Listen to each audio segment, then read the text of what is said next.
Welcome to CARICOMP Insider, where high-tech facial recognition meets real-world intelligence.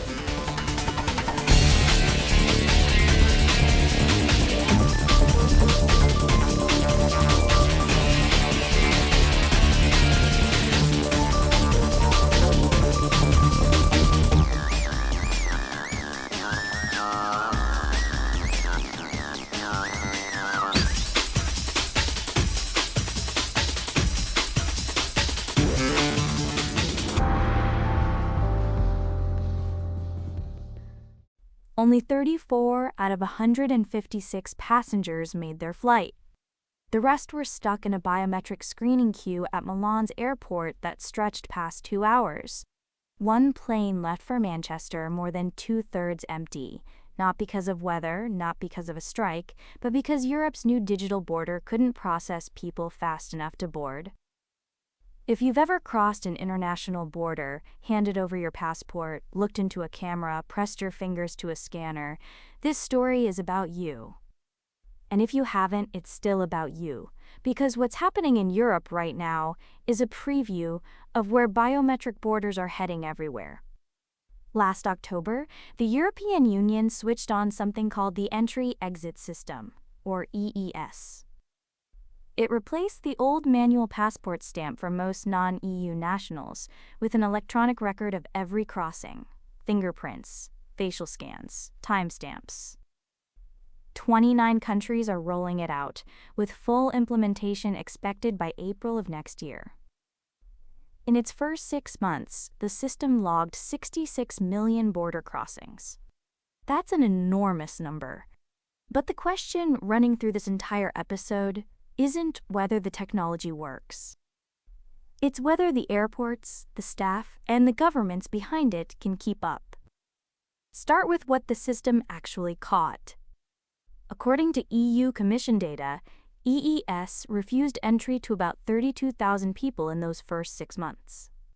Among them, roughly 800 were flagged as threats to internal security. Nearly 7,000 were turned away for overstaying previous Schengen visas. The system identified criminals, imposters, and people traveling on forged documents, and it stopped them at the border. That's not a pilot project anymore. That's a functioning security layer operating across an entire continent. And the scale of what's happening behind the scenes is staggering. Daily fingerprint checks against EU databases jumped from around 17,000 to roughly 87,000. That's a 5-fold increase in biometric queries happening every single day.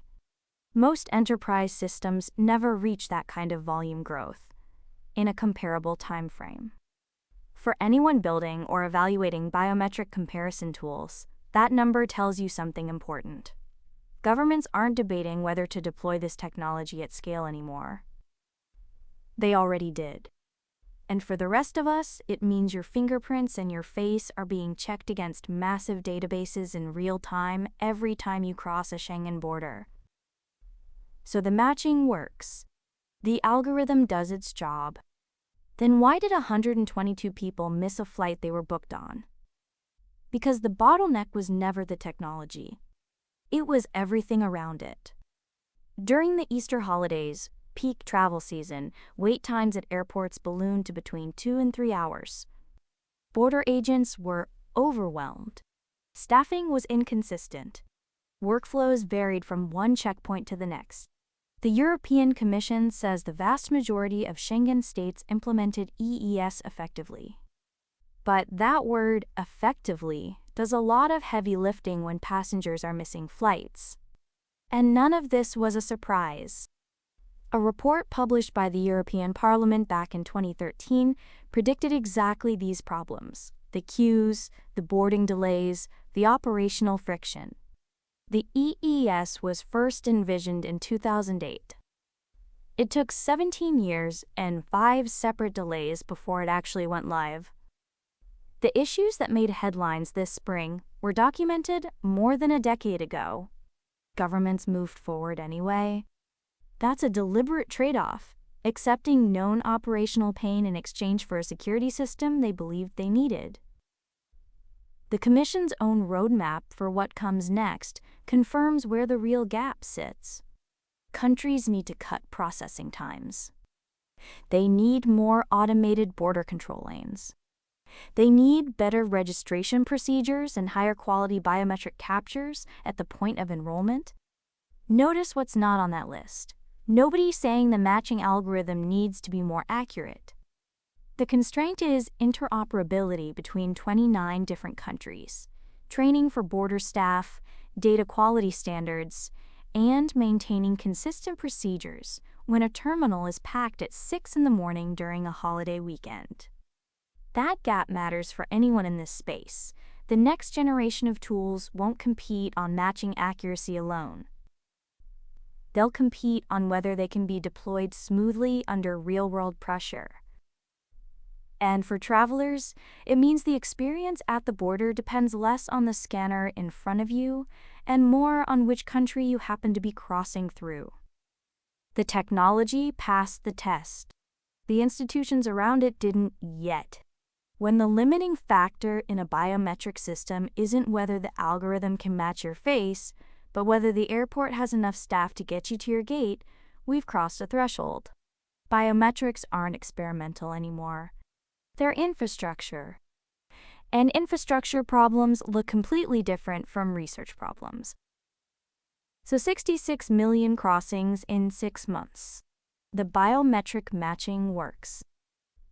It caught thousands of overstays and hundreds of security threats. But the systems around the system, the staffing, the workflows, the coordination across 29 countries, those are still catching up. Whether you're evaluating comparison tools for your agency or you're just planning a trip through Europe this summer, the same reality applies. The scanner will know who you are. The question is whether anyone's built the line fast enough to get you to your plane. The full story's in the description if you want the deep dive. Now you know something most people in this industry don't. Use it. And when you're ready to put it to work, caracomp.com. We'll see you tomorrow.